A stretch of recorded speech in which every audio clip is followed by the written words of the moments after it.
देखो आज का हमारा टॉपिक है सूक्ष्म लघु सूक्ष्म लघु एवं मध्यम उद्यम।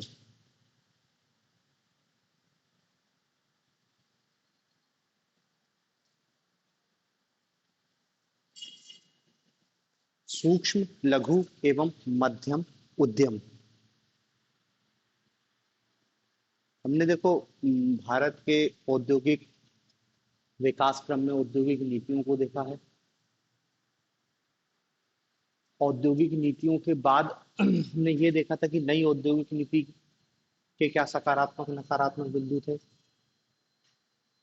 फिर हमने लास्ट लेक्चर में सार्वजनिक क्षेत्र के उद्यमों के बारे में समझा था कि सार्वजनिक क्षेत्र के उद्यम क्या होते हैं, क्यों उनकी स्थापना की जाती है, क्या उनका उद्देश्य है, क्या उनमें समस्याएं पैदा हो रही हैं। ये सारी चीजों को हम देखा था। अब इसमें जो हमारा मेन टॉपिक है भारतीय इंडस्ट्री के क्षेत्र में, वो है सूक्ष्म लघु एवं मध्यम उद्योग। अब देखो इसको शॉर्ट में कहते हैं MSME। MSME MSME micro small medium enterprises. Full form क्या है? Micro small medium enterprises, MSME, सूक्ष्म लघु एवं मध्यम उद्योग। देखो नाम से समझ आ रहा है कि सूक्ष्म मतलब बहुत छोटा, लघु थोड़ा सा और उससे बड़ा, मध्यम थोड़ा सा और उससे बड़ा, मतलब बहुत छोटे उद्योगों की बात यहाँ पे की जाएगी। मल्टीनेशनल कंपनियों की बात नहीं कर रहे हैं हम, बहुत छोटे लेवल की इंडस्ट्रीज की बात कर रहे हैं। और देखो दुनिया की कोई भी अर्थव्यवस्था हो, इन उद्योगों की भूमिका विशेष है। लेकिन भारत के औद्योगिक विकास में या भारत के औद्योगिक क्षेत्र में सूक्ष्म लघु एवं मध्यम उद्योग सर्वाधिक महत्वपूर्ण है। इनका जो जब आप रोल पढ़ोगे अर्थव्यवस्था में, तब आपको समझ आएगा कि क्यों इनको इतना ज्यादा महत्ता दी जाती है, क्यों इनको इतनी ज्यादा महत्ता दी जाती है। तो देखो पहले तो हमको क्या है इसमें एक दो तीन टाइप के उद्योग दिखाई दे रहे हैं। तो पहले इनके बारे में जानते ही होते क्या हैं और कैसे ये काम करते हैं। तो देखो इन उद्योगों का जो वर्गीकरण है, वर्गीकरण ये अभी 2020 में चेंज हुआ है। 1 जुलाई 2020 से नया वर्गीकरण लागू किया गया है। 1 जुलाई 2020 से नया वर्गीकरण लागू किया गया है MSME सेक्टर के लिए। तो देखो नए वर्गीकरण के अंतर्गत सूक्ष्म, माइक्रो के लिए बोल दिया गया है कि यदि किसी सेक्टर में निवेश की राशि, यदि किसी सेक्टर में निवेश की राशि 1 करोड़ रुपए तक है, 1 करोड़ रुपए, यदि किसी सेक्टर में निवेश की राशि 1 करोड़ रुपए तक है तो उसको सूक्ष्म उद्योग की गणना श्रेणी में रखा जाएगा। और दूसरा इसका टर्नओवर देखा जाएगा। टर्नओवर यदि 5 करोड़ रुपए है साल भर का, तो भी उसको सूक्ष्म उद्योग की श्रेणी में रखा जाएगा। यदि निवेश आपका 1 करोड़ का है, मतलब आपने कोई इंडस्ट्री स्थापित की है 1 करोड़ की लागत से, या फिर उसका वार्षिक, दोनों में से जो होगा वो माइक्रो की श्रेणी में आएगा। फिर दूसरा है लघु, स्मॉल। स्मॉल में निवेश की राशि 10 करोड़ रुपए है, 10 करोड़, और जो वार्षिक टर्नओवर है वो है 50 करोड़ रुपए।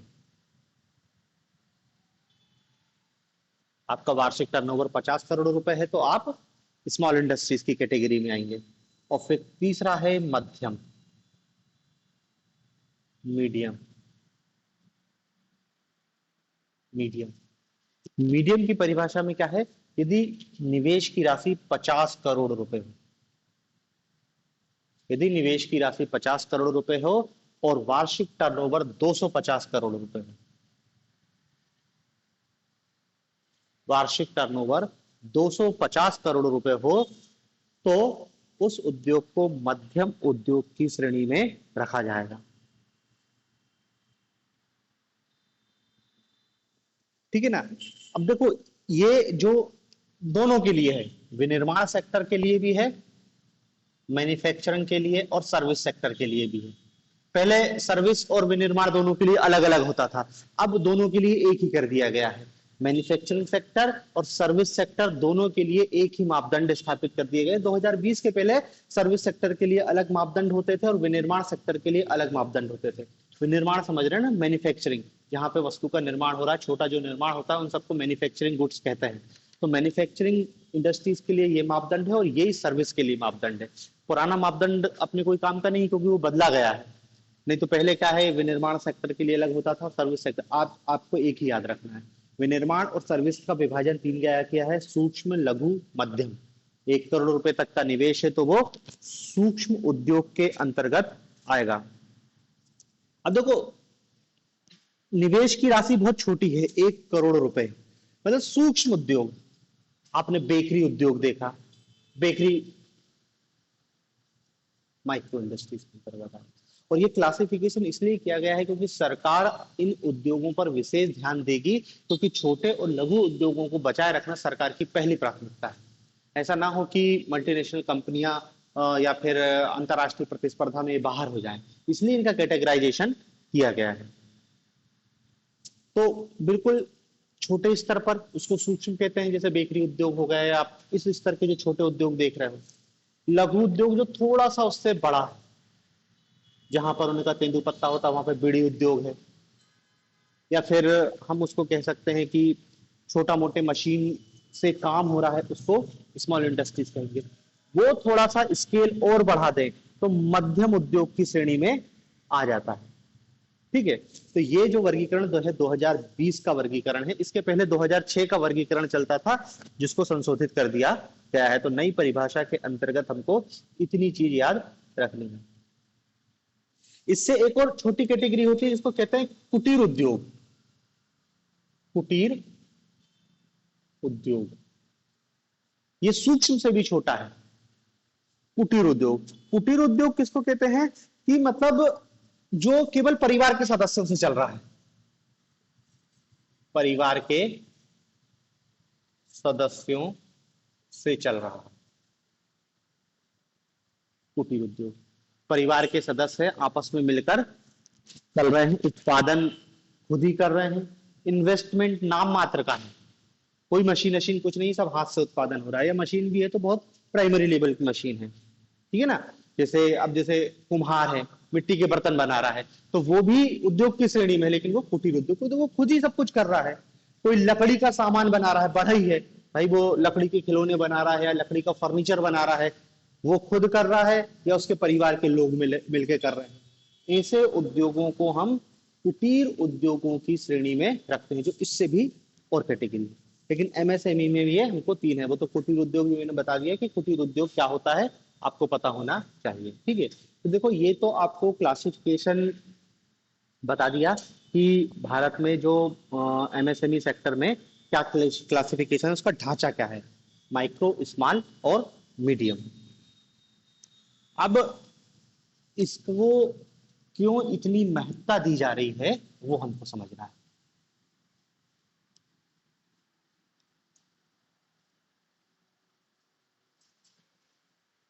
सेवा क्षेत्र में, अब देखो, आप कोचिंग चला रहे हैं, सर्विस सेक्टर है। आप हॉस्पिटल चला रहे हो, सर्विस सेक्टर है। तो इसको भी तो क्लासिफिकेशन करना पड़ेगा ना कहीं ना कहीं। यहाँ पे भी तो उत्पादन हो रहा है, सेवाओं का उत्पादन हो रहा है। ऐसी भाव आप कंसल्टेंसी फर्म चला रहे हैं, आपका टर्नओवर 1 करोड़ रुपए का है, तो आप इस कैटेगरी में आओ। हो सकता है किसी कंसल्टेंसी फर्म का टर्नओवर 10 करोड़ हो, किसी का 50 करोड़ हो। तो वो सर्विस का भी इसी टाइप से विभाजन किया गया है। सर्विस भी बहुत छोटे स्तर पर उपलब्ध कराई जाती है और बड़े स्तर पर भी उपलब्ध कराई जाती है। लीगल फर्म है जो केवल लीगल सर्विस देने का काम कर रही है, तो उनका भी तो वार्षिक टर्नओवर देखा जाएगा। तो वो सारी और विनिर्माण सेक्टर, दोनों का विभाजन इसी के अंतर्गत किया गया है। अब ये जो एमएसएमई सेक्टर है, इस एमएसएमई सेक्टर को आप इसकी महत्ता को इस रूप में बता सकते हो, अर्थव्यवस्था में क्या भूमिका है इसकी। अर्थव्यवस्था में भूमिका, अर्थव्यवस्था में भूमिका पूछ ले, महत्व पूछ ले, आवश्यकता पूछ ले, कुछ भी पूछ ले, ठीक है ना। इवन वो विशेषताएं भी पूछ ले तो भी आपको यही बिंदु बता देने हैं। विशेषताएं भी पूछे तो भी यही बिंदु बताने हैं।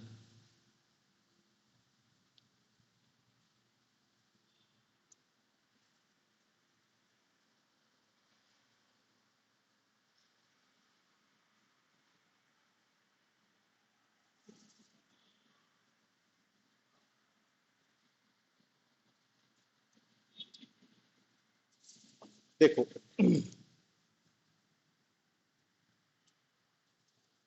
सबसे पहला आप इसमें बिंदु बताओगे कि एमएसएमई सेक्टर, तीनों की बात कर रहे हैं, माइक्रो, स्मॉल, मीडियम, एक साथ तीनों सेक्टर की यदि एक साथ भूमिका की बात करें तो सबसे पहले तो आपको यह देखना है कि कुल औद्योगिक उत्पादन में इनकी हिस्सेदारी कितनी है। आप उसका इंपॉर्टेंस बता रहे हो तो आपको बताना पड़ेगा कि औद्योगिक उत्पादन में इनकी हिस्सेदारी कितनी है।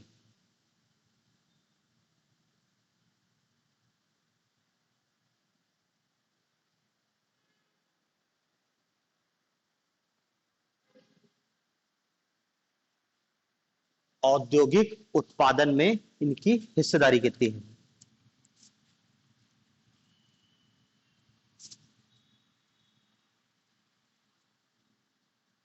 तो देखो, कुल औद्योगिक उत्पादन में ये जो टोटल एमएसएमई सेक्टर है, इस एमएसएमई सेक्टर का भारत की जीडीपी में या सकल घरेलू उत्पाद में, जीडीपी, भारत की जीडीपी में इस एमएसएमई सेक्टर का टोटल 30% का योगदान है। पहली बात तो ये जान लो कि कुल जीडीपी में योगदान 30%, अब और बढ़ गया, लगभग 37% है, नया डाटा 37% का योगदान है। पहली बात तो ये है। दूसरी बात क्या है, जो टोटल भारत में औद्योगिक वस्तुओं का उत्पादन हो रहा है,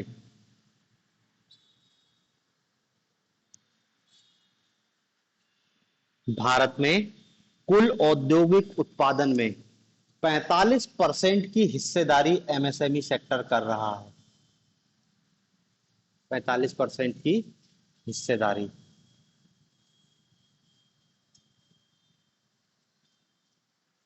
45% की हिस्सेदारी एमएसएमई सेक्टर कर रहा है।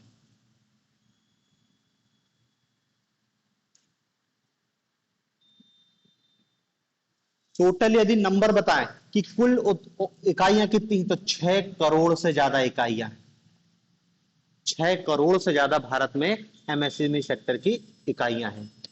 और ये 6 करोड़ इकाइयां 6000 से अधिक वस्तुओं का उत्पादन करती हैं। 6000 से अधिक वस्तुओं का उत्पादन करती है। 6000 से अधिक वस्तुओं का उत्पादन करती है। ठीक है, तो देखो इस एक पॉइंट में कि कुल औद्योगिक उत्पादन में हिस्सेदारी बता दी और उनका अपन ने विस्तार भी बता दिया। जीडीपी में 37% का योगदान है, कुल औद्योगिक उत्पादन में 45% की हिस्सेदारी कर रहे हैं, 6 करोड़ इकाइयां हैं और 6000 से अधिक वस्तुओं का उत्पादन कर रहे हैं। तो समझ लो ना कि तुम, भारत जो औद्योगिक उत्पादन करता है उसका 45% तो अकेला एमएसएमई, मतलब आधा ये कर रहा है। जीडीपी, कुल जो उद्योग की हिस्सेदारी होगी उसका बता रहे हैं जीडीपी में, मतलब जो जैसे उद्योग की हम 100% मान ले रहे हैं, तो वो जो 100% दे रहे हैं ना, उसमें 37% है। ये मत समझ लेना कि जीडीपी, क्योंकि उद्योग, टोटल उद्योग की हिस्सेदारी इतनी है। ये जीडीपी में जो हिस्सेदारी बता रहे हैं वो क्या बता रहे हैं कि जो औद्योगिक क्षेत्र है जितनी हिस्सेदारी करता है उसको यदि 100% मान ले तो 37% किसका है, एमएसएमई सेक्टर का। तो देखो अर्थव्यवस्था में भूमिका में आप पहला पॉइंट बताओगे, इस पहले पॉइंट में आप 3-4 डाटा बताओगे कि जीडीपी में हिस्सेदारी ये, तो ये हो गया ना अर्थव्यवस्था में रोल। आपने बता दिया एक बिंदु के रूप में कि क्यों एमएसएमई सेक्टर बहुत जरूरी है भारतीय अर्थव्यवस्था के लिए। क्यों? क्योंकि औद्योगिक उत्पादन में वो आधी हिस्सेदारी रख रहा है, जीडीपी में हिस्सेदारी रख रहा है, इतनी वस्तुओं का उत्पादन कर रहा है। 6 करोड़ इकाइयां हैं भारत में व्यापक पैमाने पर। अब जब इतना सब कुछ है तो आप खुद ही अंदाजा लगा सकते हो कि यह व्यापक रूप से रोजगार का सृजन करता है। रोजगार का सृजन एमएसएमई सेक्टर की दूसरी सबसे महत्वपूर्ण विशेषता है या उसका महत्व है कि ये रोजगार प्रदान करने वाला सबसे बड़ा क्षेत्र है। देखो 6 करोड़ इकाइयां हैं, ठीक है। हम मालिक की बात नहीं कर रहे हैं, वो कितने लोगों को रोजगार प्रदान करेगा। लगभग कह रहे हैं कि हम 6 करोड़ से अधिक है इनकी संख्या। जहां तक रोजगार की बात आती है तो वर्तमान में 12 करोड़ लोग इस सेक्टर में कार्यरत हैं।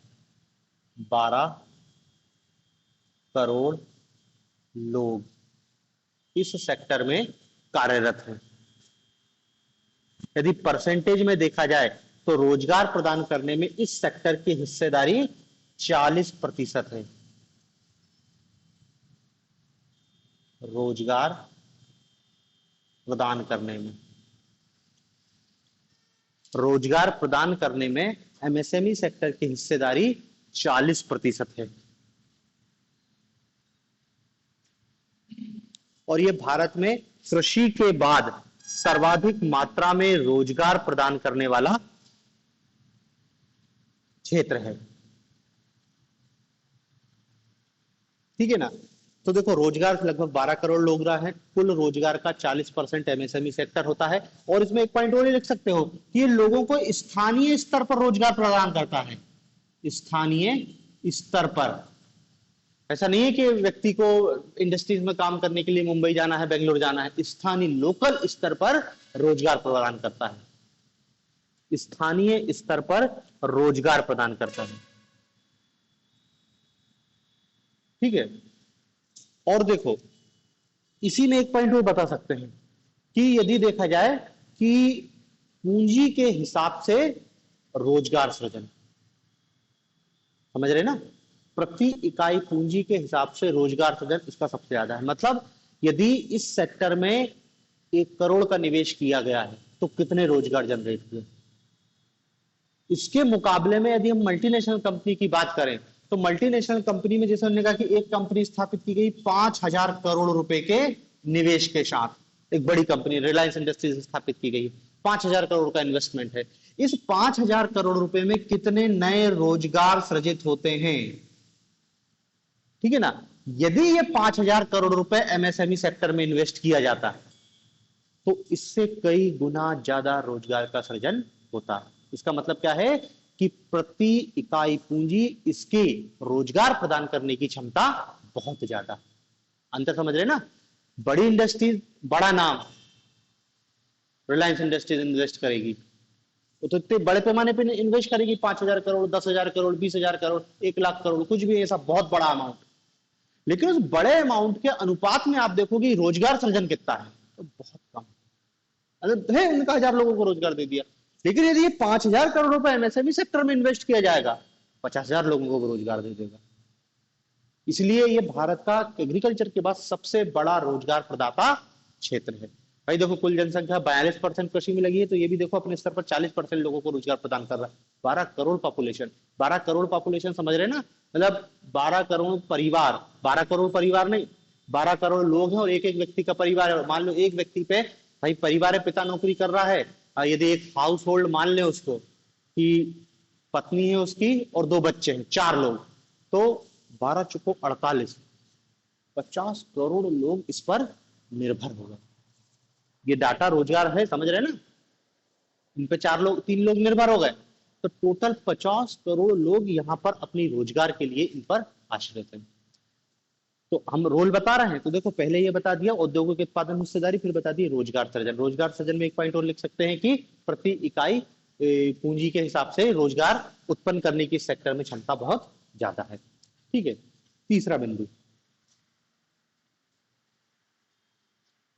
तीसरा बिंदु बताएंगे निर्यात। नहीं, अब देखो औद्योगिक उत्पादन हो गया, रोजगार सृजन हो गया, तो तीसरा पॉइंट अपने आप आएगा कि ये एमएसएमई सेक्टर राष्ट्रीय आय का बेहतर वितरण करता है। राष्ट्रीय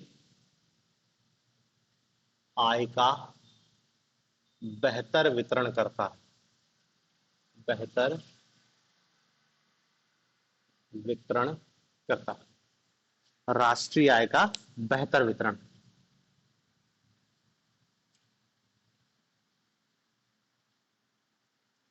देखो कैसे, जीडीपी में हिस्सेदारी कितनी दे रहा है? 37%। लोगों को रोजगार, कितने लोगों को? 40% रोजगार, 12 करोड़। जो जीडीपी में हिस्सेदारी है, लोग बहुत ज्यादा संलग्न है इस क्षेत्र में। जब लोग बहुत ज्यादा संलग्न है तो यहां पर जो उत्पादन हो रहा है, यहां पर जो पैसा कमाया जा रहा है, वो ज्यादा लोगों में वितरित हो रहा है। पहली बात तो देखो, ये एमएसएमई सेक्टर में आप नया प्लांट लगा रहे हो तो बहुत बड़े पूंजी निवेश की जरूरत नहीं, बहुत छोटी पूंजी से आप उद्योग शुरू कर सकते हो। अब स्वाभाविक से बात है, भारत में वैसे ही तो वित्त की कमी है, पैसा नहीं है लोगों के पास, बैंक से कर्जा लेने जाओ तो बहुत महंगे ब्याज दर मिलता है। 5,000 करोड़ का निवेश कौन कर सकता है? अब आसपास देख लो कि 5,000 करोड़, 1,000 करोड़ का निवेश कौन कर सकता है? कोई नहीं कर सकता है। लेकिन उनका निवेश कुछ लाखों में, 1 करोड़ रुपए तक का निवेश है, वो फिर भी कुछ लोग कर सकते हैं मिलके।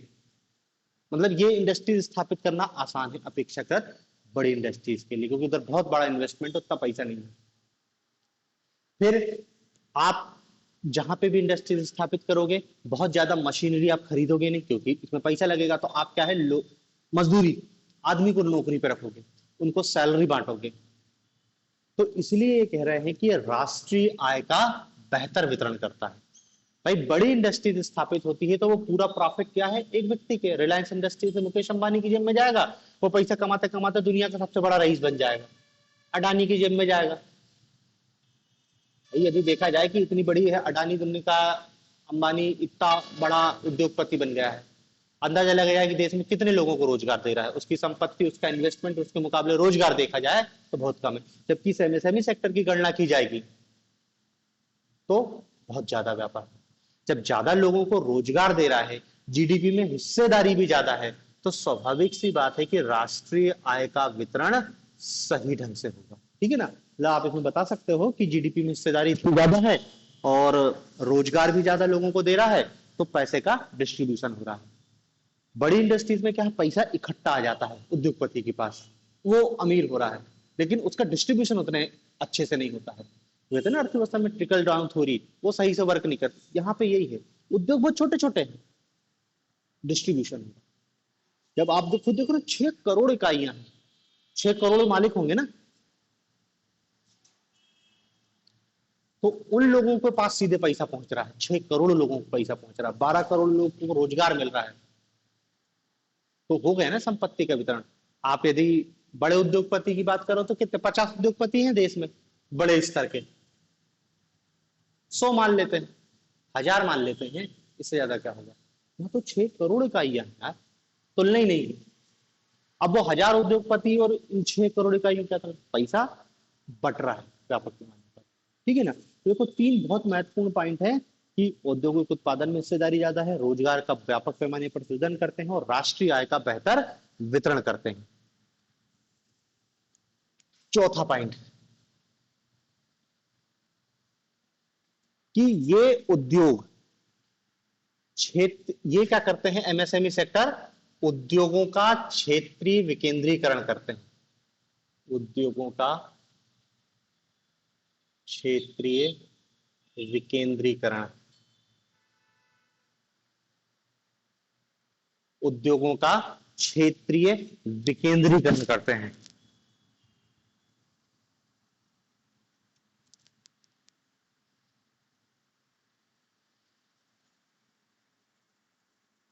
देखो हम भारत में समस्या पढ़ते हैं क्षेत्रीय असमानता। क्षेत्रीय असमानता में क्या पढ़ते हैं कि भाई कुछ क्षेत्र विकसित हो गए, कुछ क्षेत्र पिछड़ गए। जो क्षेत्र विकसित हुआ वो कौन सा है? महाराष्ट्र, गुजरात, तमिलनाडु। क्यों है वो विकसित? क्योंकि वहां पर इंडस्ट्रियल डेवलपमेंट ज्यादा है। भारत के ज्यादातर उद्योग वही है, गुजरात में मिलेंगे, महाराष्ट्र में मिलेंगे, तमिलनाडु में मिलेंगे, कुछ कर्नाटक में भी है, लेकिन ये एक पूरी पट्टी है।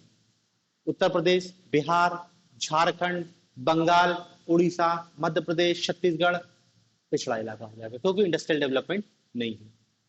और ये डिस्पैरिटी बड़े उद्योग और बढ़ाते जाएंगे। क्यों? क्योंकि अब जो भी इंडस्ट्रीज है वो कोशिश करेगा कि महाराष्ट्र, गुजरात में ही लगे, माइग्रेशन वहां होगा, वो समस्या जन। लेकिन ये एमएसएमई सेक्टर लोकल लेवल पे स्थापित होता है। भाई अब तुम इंडस्ट्रीज स्थापित करो, 1 करोड़ लेकर कोई मुंबई थोड़ी जाओगे कि वहां उद्योग स्थापित करने जाओगे, वहां तो कुछ नहीं हो पाएगा, आपको जमीन नहीं मिल पाएगी। लेकिन यहाँ पे आप स्थापित कर सकते हो कि आपके पास जमीन मिल गई, आपको जमीन उपलब्ध हो गई, आपने मिल के उद्योग चला लिया। तो इससे क्या होगा? इससे क्षेत्रीय विकास होगा। यदि हम एमएसएमई सेक्टर की बात करें तो सबसे ज्यादा जो उद्योग है उत्तर प्रदेश में, एमएसएमई जो सबसे ज्यादा उद्योग है वो कहाँ है? उत्तर प्रदेश में। दूसरे नंबर पर वेस्ट बंगाल है, वेस्ट बंगाल। तीसरे नंबर पे आता है तमिलनाडु, तमिलनाडु, आंध्र प्रदेश, मध्य प्रदेश की हिस्से छठवां स्थान है। एमपी का पढ़ रहे हैं इसलिए याद रख लेना, एमपी का छठवां स्थान है।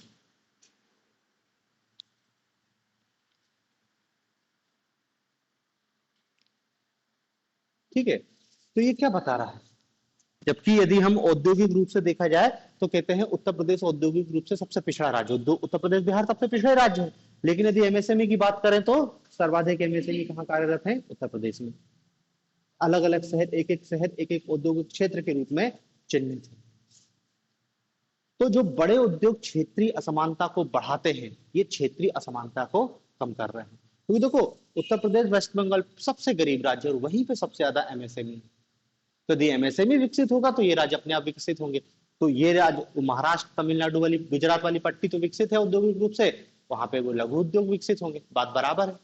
और लघु उद्योग आय का अच्छा वितरण भी करते हैं, रोजगार का सृजन भी करेंगे। तो यदि उत्तर प्रदेश के लोग, बिहार के लोगों को वही लघु उद्योगों में रोजगार मिलेंगे तो वो मुंबई क्यों जाएंगे मजदूरी करने? माइग्रेशन की समस्या भी सुलझ जाएगी, असमानता भी सुलझेगी, प्रवसन की समस्या, और जो प्रवसन के कारण बहुत सारी समस्याएं उत्पन्न हो रही है वो भी समाप्त हो जाएंगी। ठीक है ना?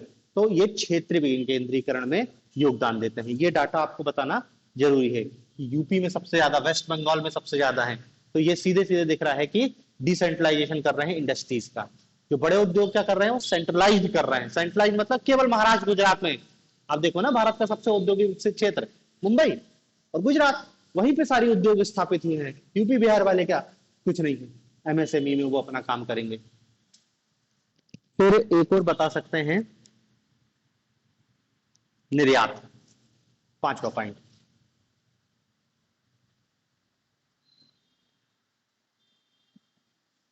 निर्यात,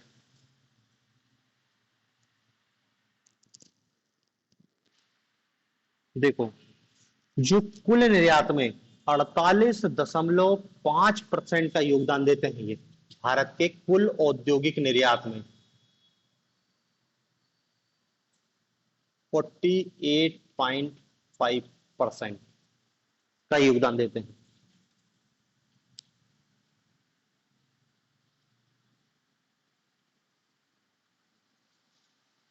ठीक है, 48.5, और सरकार का लक्ष्य रखा है इसको 60% करना है।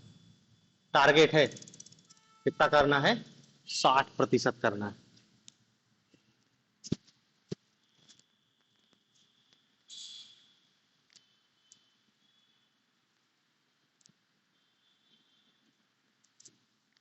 ठीक है, एक्सपोर्ट, और एक्सपोर्ट बहुत जरूरी है। एक्सपोर्ट से अपन को विदेशी पूंजी मिलेगी, डॉलर मिलेगा। और हमारा देख रहे हैं कि हमारा अभी भी व्यापार घाटा बहुत ज्यादा, मतलब हम आयात बहुत ज्यादा करते हैं, निर्यात बहुत कम करते हैं। तो ये एमएसएमई सेक्टर, देखो, कुल जो भारत टोटल निर्यात कर उसका 50% लगभग एमएसएमई सेक्टर कर रहा है। तो रोजगार भी सृजन कर रहा है, विदेशी पूंजी भी लाके दे रहा है, और क्या चाहिए। जबकि जो बड़े उद्योग हैं इतने बड़े बड़े पैमाने पर निवेश करते हैं, लेकिन एक्सपोर्ट की बारी आती है तो वो कोई उनका खास एक्सपोर्ट में रोल है नहीं।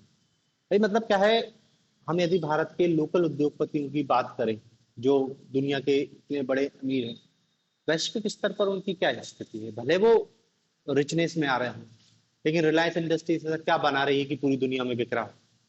ऐसा कुछ नहीं बना रही ना। दूसरे नंबर पे है अडानी, वो ऐसा क्या बना रहा है जो पूरी दुनिया में जिसकी मांग हो? देखो, अमेरिका के उद्योगपति जो बना रहे हैं उनकी मांग पूरी दुनिया में, उनकी सॉफ्टवेयर इंडस्ट्रीज है, Facebook, WhatsApp, Google, YouTube, Apple का मोबाइल पूरी दुनिया में बिकता है। जो भी इंडस्ट्रीज वो बना रहे हैं, पेप्सी, कोको कोला, पूरी दुनिया में बिक रहा है। लेस, कुरकुरे पूरी दुनिया में बिक रहे हैं।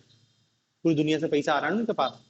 लेकिन भारत के बड़े उद्योगपति ऐसा कुछ नहीं बना रहे हैं जो पूरी दुनिया में बिकता हो। टाटा महिंद्रा है जिनकी कुछ कारें गरीब देशों में जरूर बिकती हैं, सस्ती हैं, तो उन्होंने कहा कि श्रीलंका में बिक जाएगी, अफ्रीकन कंट्री में बिक जाएगी, लेकिन यूरोप अमेरिका हमसे कुछ नहीं लेते। लेकिन जो लेते हैं वो किस सेक्टर से आता है? एमएसएमई। क्योंकि लघु और सूक्ष्म उद्योग में कुछ ऐसी चीजें बन रही हैं, कपड़ा, रसायन, फूड प्रोसेसिंग, फर्नीचर, खिलौने, लकड़ी का आइटम, हस्तशिल्प, इसकी मांग है। यूरोप अमेरिका हम यही बेच पाते हैं। तो वही है, टोटल निर्यात में हमको बहुत सहायता है इससे। छठवां इसमें लिख सकते हैं कि ये जो एमएसएमई सेक्टर है ये स्थानीय पूंजी एवं उद्यम का उपयोग करता है। स्थानीय पूंजी एवं उद्यम का उपयोग करता है। लोकल,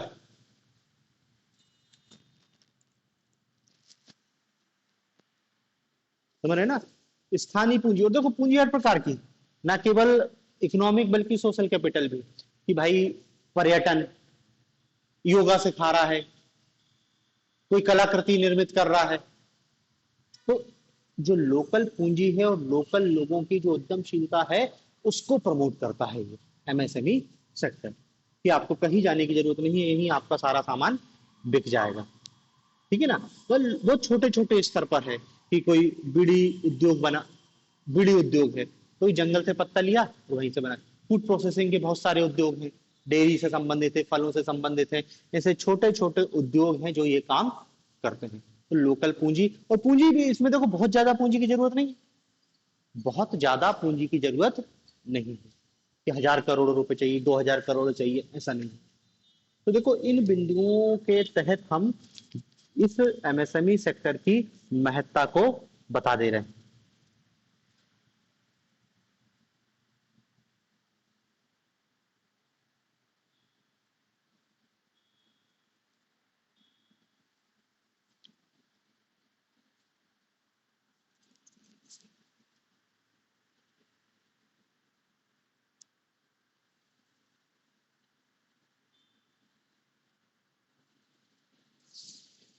ठीक है, इसमें यार एक डाटा सुधार लेना, ये 6 करोड़ पंजीकृत नहीं है, टोटल जो पंजीकृत उद्यमों की संख्या है उद्यम पोर्टल पर,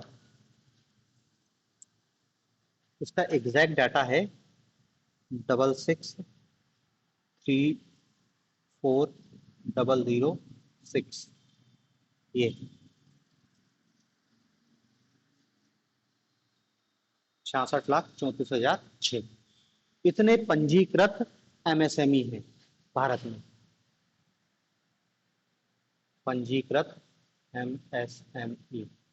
ठीक है, तो उस डाटा को सुधार लेना, 6 करोड़ नहीं है, इतने पंजीकृत एमएसएमई हैं टोटल भारत में। सबका अलग अलग है कि स्मॉल कितने हैं, माइक्रो कितने हैं और मीडियम कितने हैं, लेकिन अब उनको एक डाटा याद रखना है। ठीक है, तो ये आप 5-6 पॉइंट में एमएसएमई सेक्टर की उपयोगिता अर्थव्यवस्था में बता दिए है कि कितना महत्वपूर्ण रोल निभा रहे हैं ये एमएसएमई सेक्टर। सीधे क्वेश्चन आएगा, सूक्ष्म लघु उद्योग या कोई भी एक उद्योग पूछ लिया, उसकी उपयोगिता तो आप यही बताना है। वैसे तो इकट्ठा ही पूछेगा कि वो एमएसएमई सेक्टर की भारतीय अर्थव्यवस्था में भूमिका, महत्व या उसकी विशेषताओं पर चर्चा कीजिए। साधारण सी बात है। तब अब भाई विशेषता पूछेगा तो भी यही लिखेंगे ना कि ये रोजगार प्रदान करने वाले उद्योग होते हैं, क्षेत्रीय समानता को दूर करने वाले उद्योग होते हैं, कम पूंजी और स्थानीय पूंजी से वे स्थापित हो जाते हैं, अधिक लोगों को रोजगार देते हैं, निर्यात में ज्यादा व्यापक हिस्सेदारी रख रहे हैं, जीडीपी में ज्यादा हिस्सेदारी रख रहे हैं, और तो आप लिख सकते हो गरीबी निवारण में भी, सामाजिक न्याय उपलब्ध करा रहे हैं, क्षेत्रीय समानता को दूर कर रहे हैं। बहुत सारी चीजें आप इसमें जोड़ सकते हो।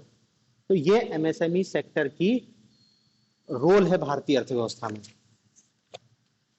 अब जब रोल देखा है तो उसकी कुछ समस्याएं भी देख लेते हैं। एमएसएमई सेक्टर की समस्याएं,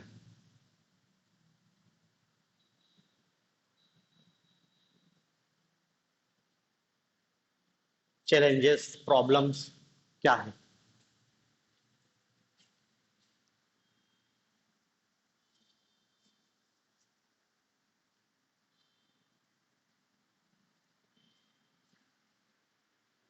सबसे पहला समस्या है वित्त की समस्या।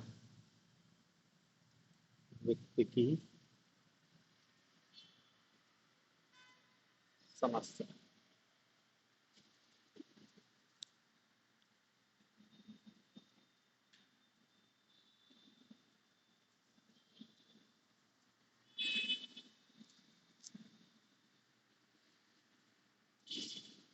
भाई आपने परिभाषा की कि 1 करोड़ रुपए तक का इन्वेस्ट होगा तो उसको हम क्या है, सूक्ष्म उद्योग कहेंगे।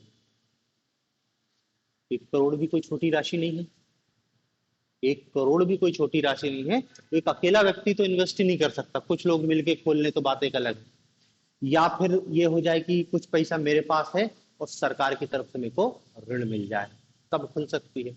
लेकिन ऋण मिलना भी उतना आसान नहीं है एमएसएमई सेक्टर को। देखो इसलिए सरकार बहुत सारी अलग से योजना चलाती है एमएसएमई सेक्टर के लिए। ऋण ले लो 10 लाख का, 20 लाख का, 50 लाख का, और लघु उद्योग स्थापित कर। तो सबसे पहले तो आप ये बताओगे कि भारत में इस सेक्टर की सबसे बड़ी समस्या है वित्त की समस्या, और इसके लिए क्या है, ऋण की व्यवस्था पर्याप्त नहीं है।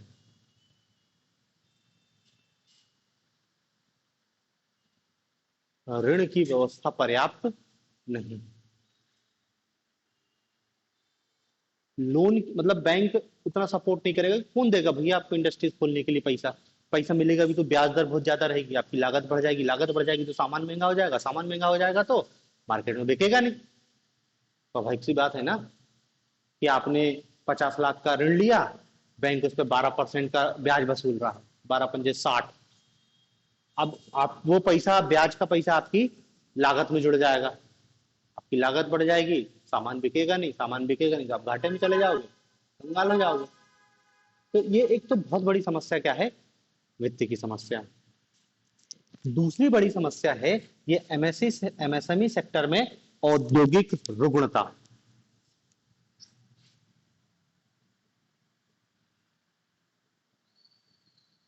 औद्योगिक रुग्णता,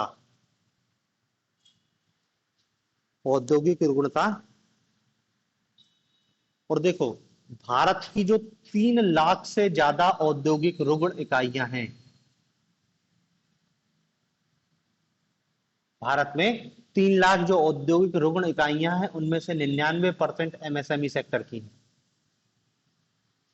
उनमें से 99% एमएसएमई सेक्टर की हैं।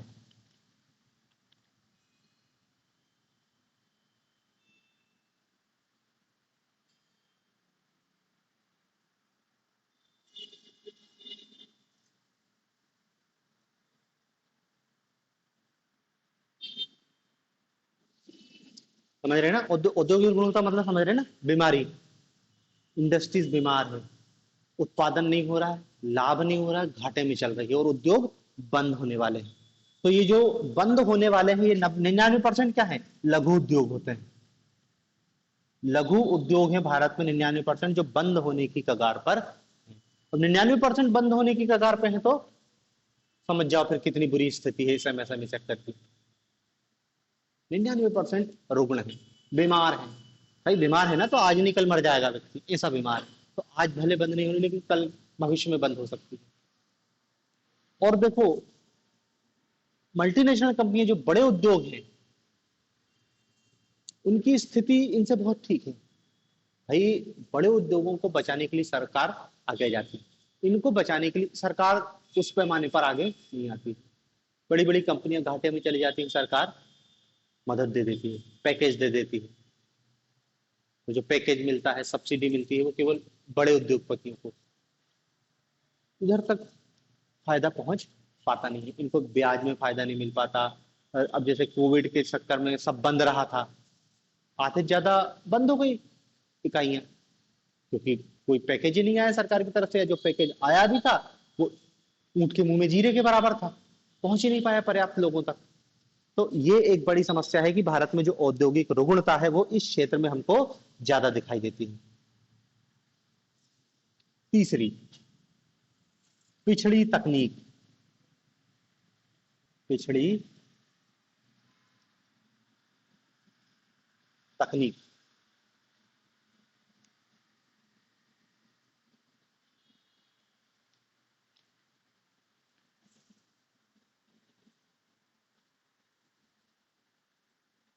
ठीक है ना, ज्यादातर लघु उद्योगों में क्या है, वही परंपरागत पुरानी तकनीकों से उत्पादन किया जा रहा है। नई तकनीक, नई मशीन खरीदने के पैसे नहीं है ना, एक बार जो खरीदी 10 साल पहले वही चल रही, उसी से उत्पादन किए जा रहे हैं। 10 साल में तो कितना परिवर्तन, टेक्नोलॉजिकल परिवर्तन आ गया, लेकिन अब पैसा कहाँ है उनके पास खरीदने के, तो वो उस पुरानी तकनीक से ही उत्पादन करेंगे। अब पुरानी तकनीक से उत्पादन करेंगे तो उत्पादन कम होगा, नई तकनीक लागू तो उत्पादन बढ़ेगा। तो एक ये बता दिया कि पिछड़ी तकनीक। पिछड़ी तकनीक के साथ ही ये भी बता सकते हैं कि अपर्याप्त अपर्याप्त कुशल कार्य शक्ति, स्किल का अभाव है।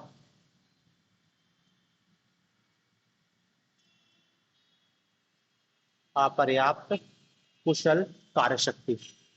भाई तकनीक भी उनकी पुरानी है और खुद का स्किल भी डेवलपमेंट नहीं है, जमाने में नए रूप से क्या हो रहा है इसकी कोई जानकारी नहीं।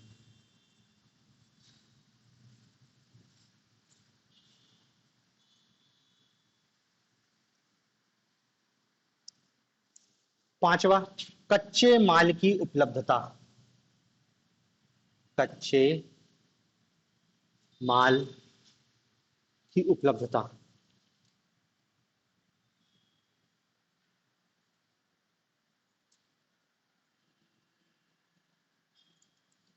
कच्चे माल की उपलब्धता। इनको जो रॉ मटेरियल है उसकी लागत लगातार बढ़ती जा रही है, बहुत सारा कच्चा माल विदेशों से आयात करना पड़ रहा है। मतलब लघु उद्योगों के लिए भी सोचो, कच्चा माल हमको विदेश से आयात करना पड़ा, विदेश से आयात करना, लागत ऊंची हो जाती है तो इनको कच्चा माल महंगा मिलता है, कच्चा माल महंगा मिलेगा तो इनकी वस्तु महंगी हो जाएगी और मार्केट में बिकेगी नहीं।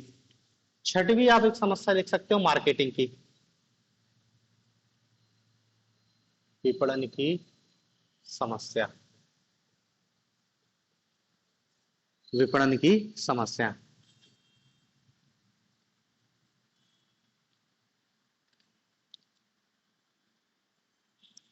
मार्केटिंग, भाई आपने ग्रामीण क्षेत्र में, पिछड़े क्षेत्र में इंडस्ट्री स्थापित करी है, आपका प्रोडक्ट अच्छा है बुरा है, लोगों को उसके बारे में जानकारी ही नहीं है, मार्केटिंग आपकी सही नहीं है, आप उतने ज्यादा पैमाने पर प्रचार प्रसार पे खर्चा नहीं कर सकते। और आप तो जान रहे हैं, बिना प्रचार के तो सामान बिकता नहीं है, प्रचार तो जरूरी है ना। तो प्रचार प्रसार, अपनी उपलब्धता, मार्केट तक वस्तु पहुंचाने में नहीं हो पा रहा, फिर मिडिल मैन आ जाएगा, वो बहुत सही समस्या है। तो जैसे एग्रीकल्चर में मार्केटिंग की समस्या है ना, इस लघु उद्योग क्षेत्र में भी मार्केटिंग की व्यापक समस्या है। यहाँ पे वस्तुओं का उत्पादन तो हो पा रहा है बड़ी मुश्किल से, लेकिन उस अनुपात में मार्केटिंग नहीं हो पा रही है। फिर एक और पॉइंट लिख सकते हैं इसमें, वैश्विक प्रतिस्पर्धा। वैश्विक प्रतिस्पर्धा। वैश्विक प्रतिस्पर्धा।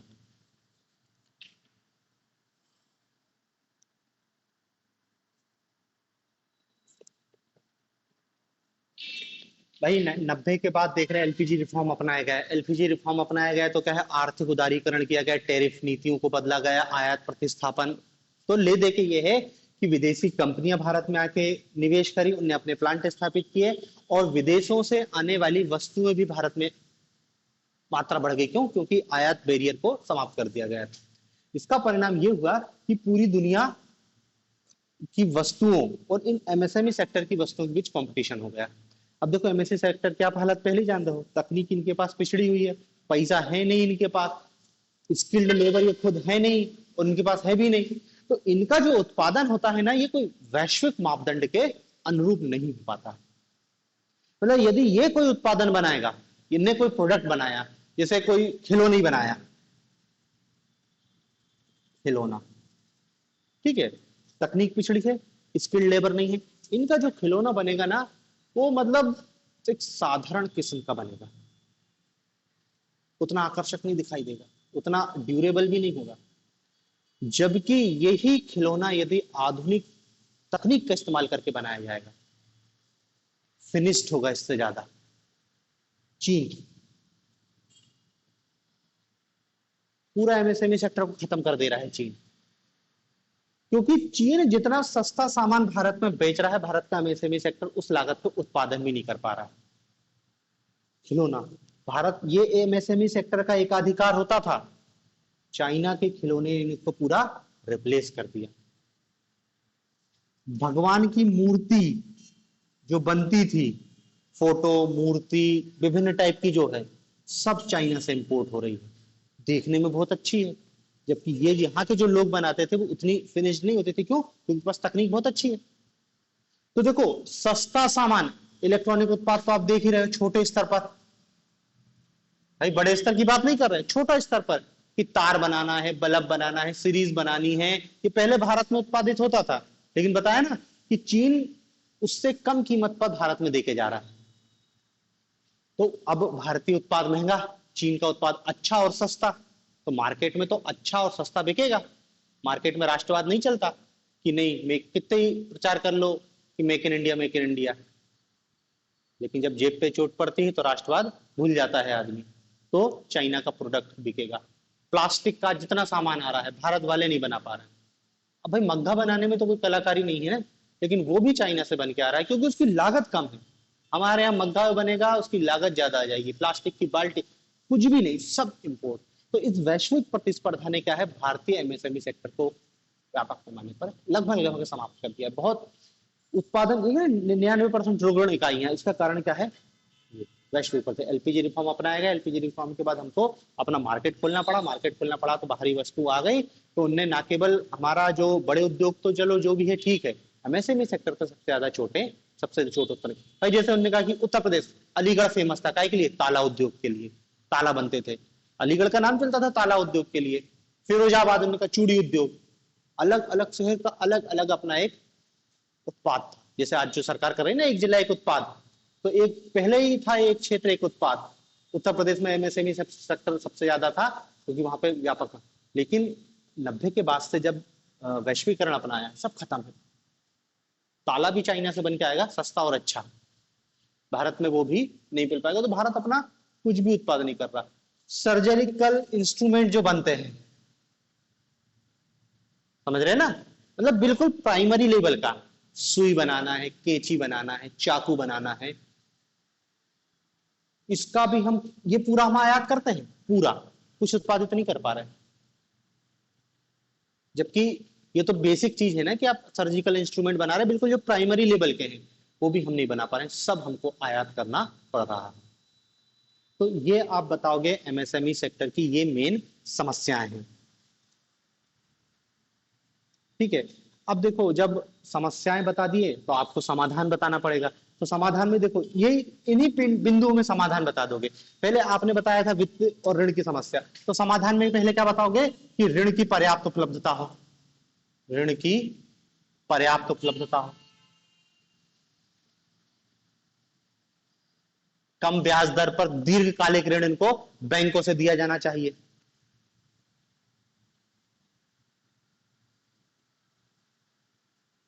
ठीक है।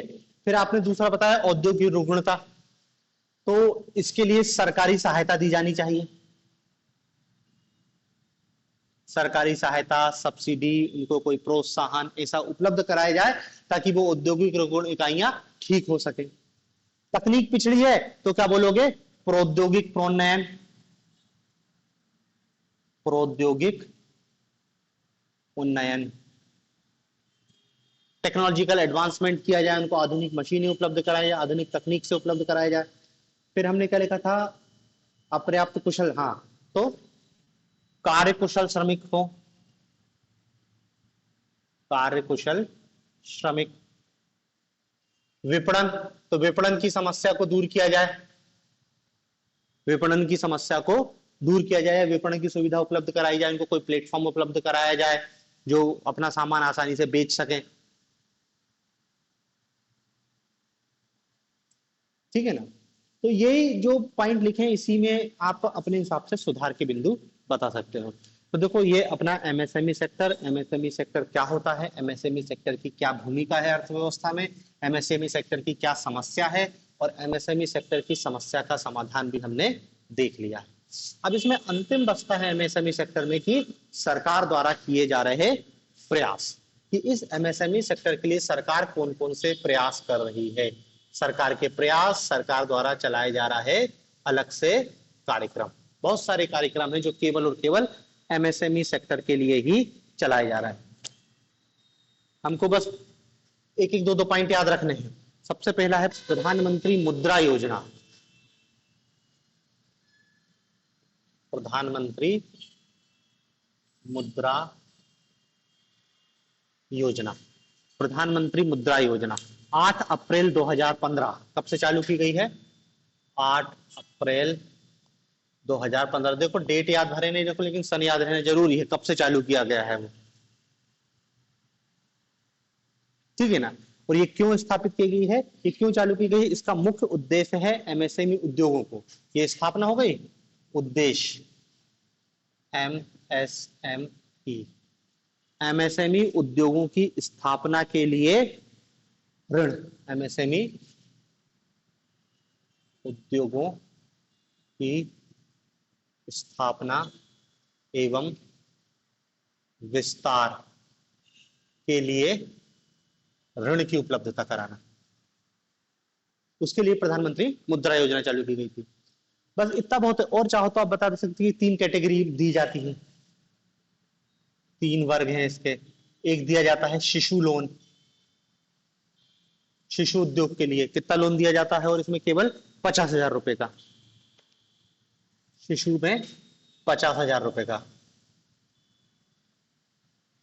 दूसरा है किशोर, किशोर उद्योगों के लिए 50,000 से 5 लाख तक का ऋण दिया जाता है। और तीसरा है तरुण, 5 लाख से 10 लाख, 5 लाख से 10 लाख।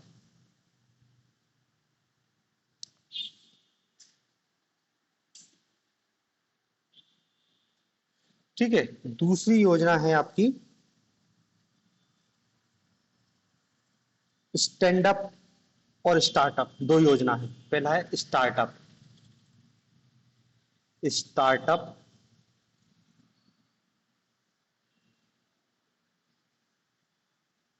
इंडिया अभियान, स्टार्टअप इंडिया अभियान, स्टार्टअप इंडिया अभियान 2016 में चालू है। इसका उद्देश्य क्या है? नए उद्योगों की स्थापना हेतु राशि प्रदान करना, नए उद्योगों की स्थापना हेतु राशि प्रदान करना, नए उद्योगों की स्थापना हेतु राशि प्रदान करना। स्टार्टअप है ना, तो कोई भी नया उद्योग स्थापित कर रहा है तो उसके लिए राशि उपलब्ध कराई जाएगी स्टार्टअप इंडिया के तहत। और भी कुछ छूटे, आयकर में कुछ छूट उपलब्ध कराई गई है।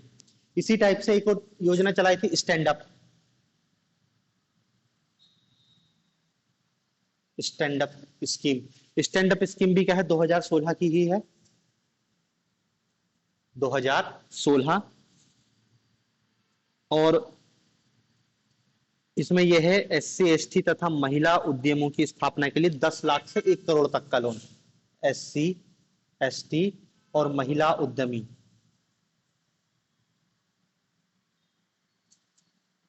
के लिए, मतलब उनमें उद्यमशीलता की भावना बढ़ाना है, उनको बोला गया है कि हम 10 लाख से 1 करोड़ तक का ऋण देंगे। 10 लाख से 1 करोड़ तक का ऋण उपलब्ध कराया जाएगा।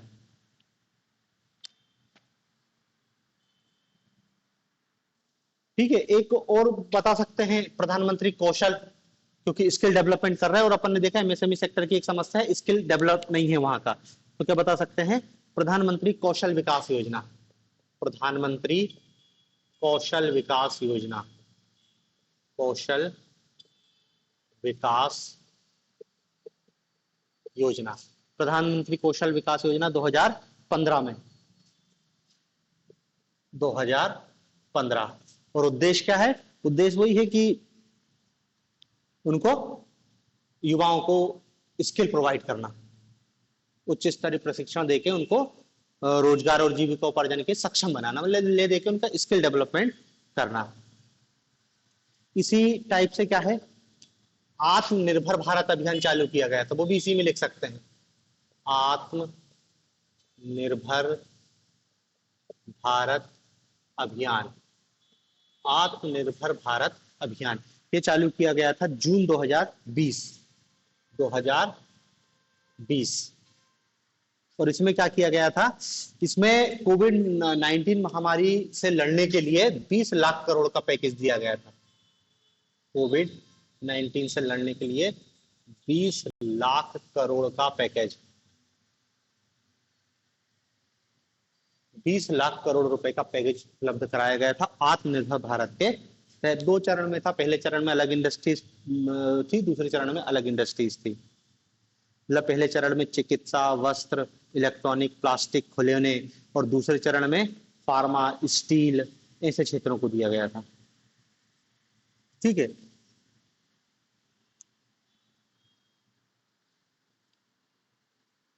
बाकी और भी है, जैसे प्रधानमंत्री रोजगार सृजन कार्यक्रम, वो पुराना 2008 का है, उसको लिखने की इतनी जरूरत नहीं है। आप तो बस ये 5 लिख देना।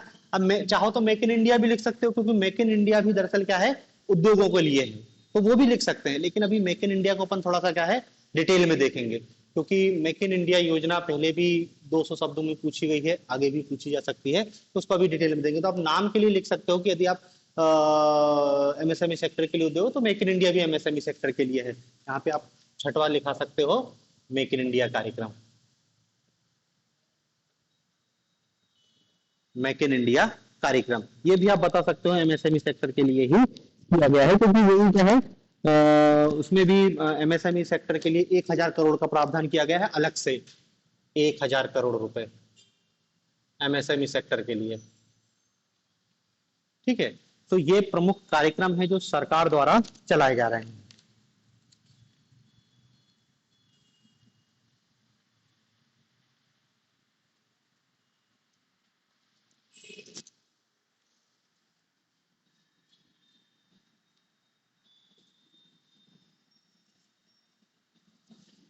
ठीक है, फिर इसमें एक चीज और है कि भारत में कौन कौन से संगठन हैं जो MSME सेक्टर को मदद करते हैं।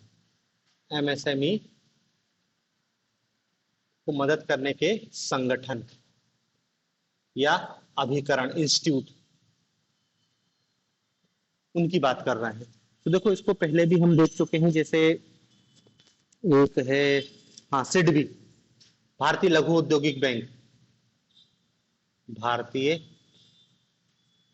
लघु, SIDBI, small industries bank of India, भारतीय लघु उद्योग विकास बैंक, लघु उद्योग विकास बैंक 1990 में स्थापित है, लखनऊ में मुख्यालय है, और वही वित्त उपलब्ध कराना है। 1990 लखनऊ, और काम क्या है, MSME को वित्त उपलब्ध कराना, ऋण देना, नाम ही है उसका, SIDBI, small industries development bank of India. ठीक है। फिर इनने 2018 में एमएसएमई प्रौद्योगिकी केंद्र की स्थापना की। एमएसएमई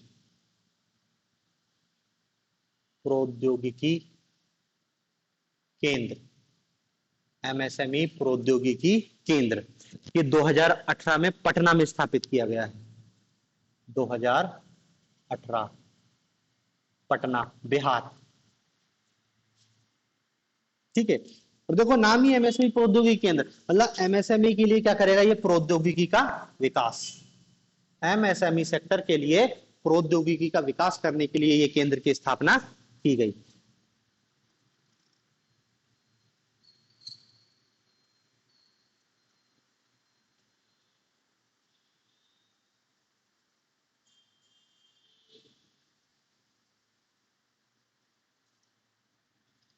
दो संस्था हो गई।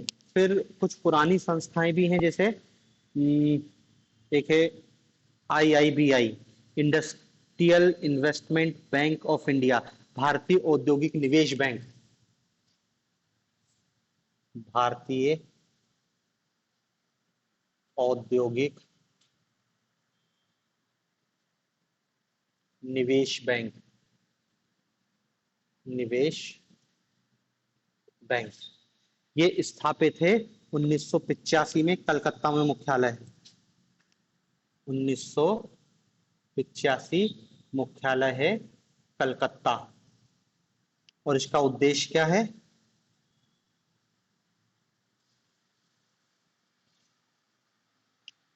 ये औद्योगिक निवेश बैंक है और उसका मुख्य उद्देश्य है रुग्ण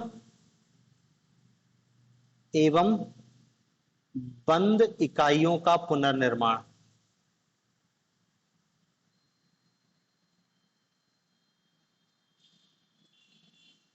बंद पड़ी है जो इंडस्ट्रीज, जो बीमार है, रुग्ण है, उनको पुनर्निर्माण को ठीक करना।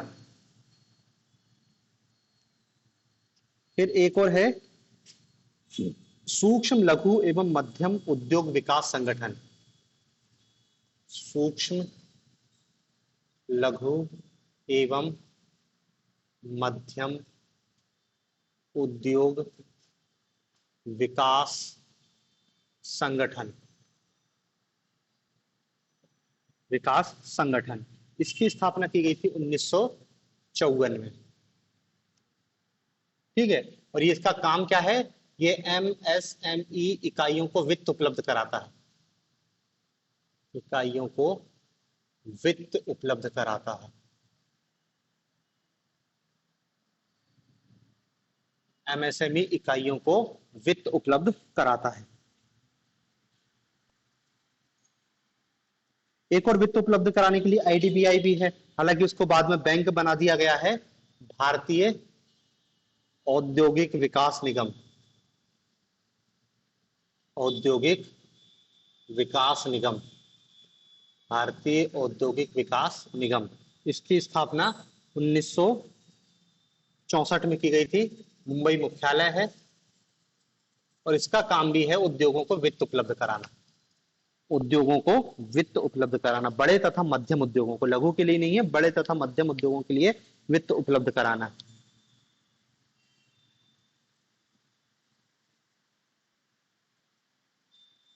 ठीक है। तो देखो इतनी चीज है एमएसएमई सेक्टर के बारे में।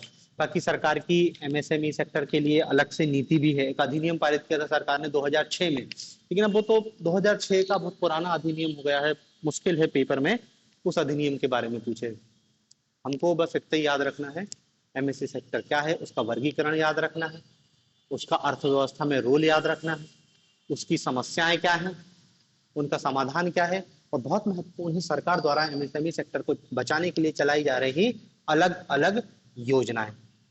ठीक है। तो ये हमारा एमएसएमई सेक्टर कंप्लीट होता है। आगे वो अपन कल देखेंगे।